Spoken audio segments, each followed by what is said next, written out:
Hey guys, how you doing? Thanks for watching. So, my channel, ZIMM'S Guitars, it's getting dangerously close to having 1,000 subscribers. So I want to thank you guys very much for that.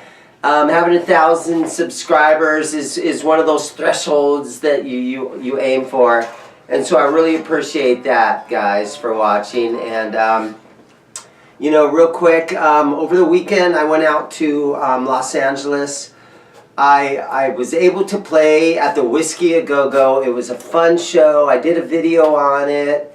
And I played this cheap Squire, and people are making fun of me. Why'd you play a Squire? You go out to the Whiskey and you're playing a Squire.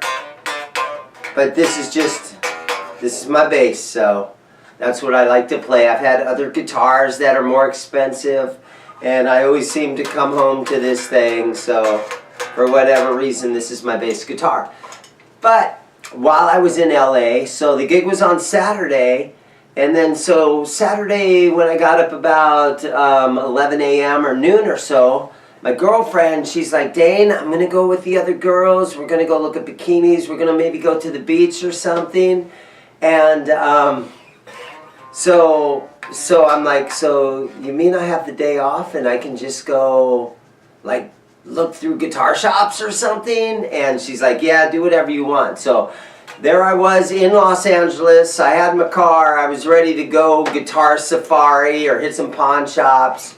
So I went to the first pawn shop, and they had some very expensive kind of beat up stuff. I saw a Gibson Nighthawk in there, which they're cool guitars, the funny shape and the 3 pickups and everything.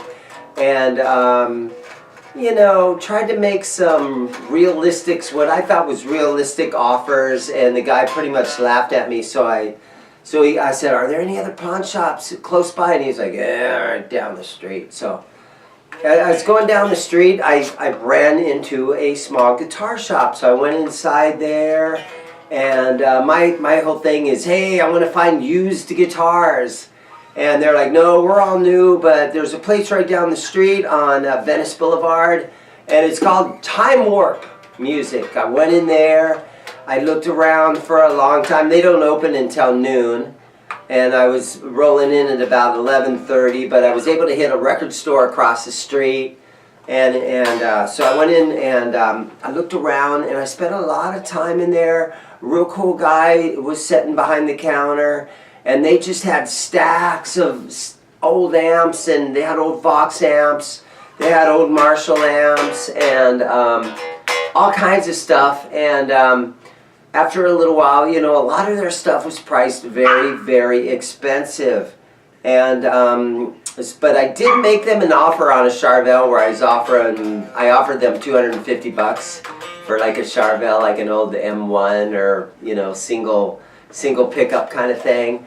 And they're like, no man, we got to keep the lights on down here. So I was a little disappointed, but I didn't get that guitar. But I was really lowballing him, so I can't blame him for that.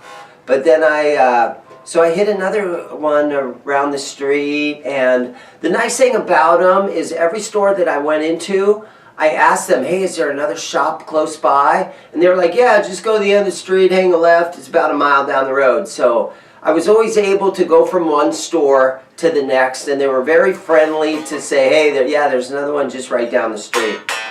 So I went to the next one down the street, and I forget what it was called, but it was a very old building, and there was a nice old guy inside, and it was a little tiny shop that was only maybe 600 foot or something, and they had probably about 24 guitars packed up, you know, hanging one right after another, and he would take them out and they'd bang into each other and everything.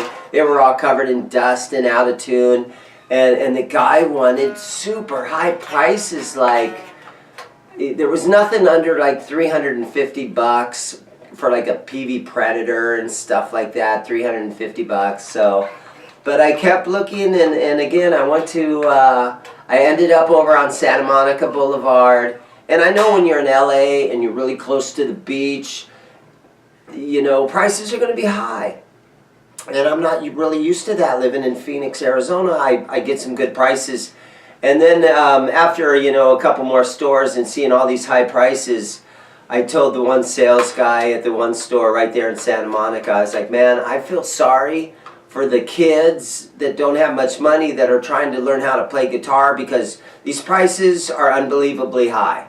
So anyhow, I was venting a little bit. So anyhow, my guitar safari adventures in LA didn't go very well. I didn't buy anything. And I was in one shop though that was a vintage dealer. So they make the brand Vintage Guitars. And if you look back, I had one of those. If you look back in my videos, I had a vintage Lemon Drop. And they were really cool. And so I got to see and sit there and play. They had a Strat style that was relic, and it was like $468 or something like that. And they had the telly, and so I got to see some of those vintage guitars. That's the brand name, is Vintage. And so that was kind of cool. But other than that, Guitar Safari in Los Angeles, didn't really go so good. So anyhow, that was that. But I had a fun time playing the Whiskey A Go-Go that night. So once again, I'm getting very close to 1,000 subscribers, so I want to thank you guys a lot for watching my videos, and hit the subscribe button if you haven't already. And again, guys, thanks a lot, and I'll talk to you guys later. I'll see you guys later. Bye-bye. So hey, I want to introduce you guys to the newest member of ZIMM'S Guitars. Our newest employee. This is Grizzy. Or we call her Grizzly. Her name's Grizzly. We call her Grizzy for short. She looks nervous. Yeah, she's our newest member. How about that, huh? She barks a lot in the morning. Yes, she does. She barks a lot. There she is. Are you a guitar dog? Are you? Will you help me sell guitars? Will you? Oh! Are you jealous, Mims? Mims is jealous. That's our other guitar dog right there. You don't be jealous. You don't.